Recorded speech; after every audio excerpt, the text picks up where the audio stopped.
Hey, it's been a big week up here at Springfield. We had a lot of constituents up here this week. We had early in the week, I think on Tuesday, we had the FFA up here, and we were fortunate enough to have FFAs from all over the district up here.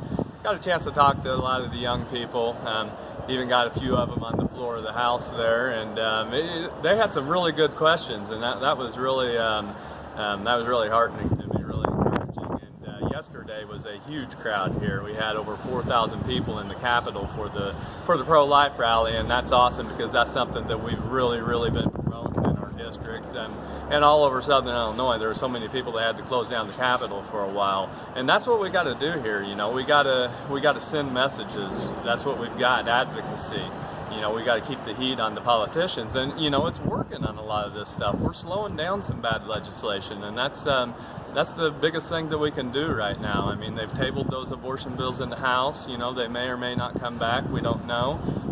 The marijuana legalization has slowed down tremendously, and there's several other. The gun bills, they've been slowed down. I mean, the fight is definitely not over on any of this stuff, but public pressure is making a difference. You know, the witness slips on ilga.gov, that kind of stuff's making a difference, you know, and people are really rising up in our part of the state, and that's something that we've tried to be really intentional about as new representatives, to engage people, to give people a voice, make sure that people know what's going on, because when we rise up, we can be very powerful, you know. So that was some of the stuff going on this week. You know, we've obviously, on a lot of the committees that I'm on, we passed some bad stuff through here.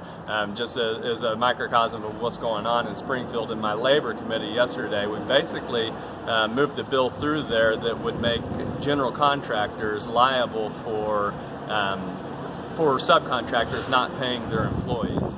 You know, that's what a lot of these people don't realize that are pushing these things through is a lot of our general contractors in Southern Illinois on the construction side are small independent contractors that have low margins already.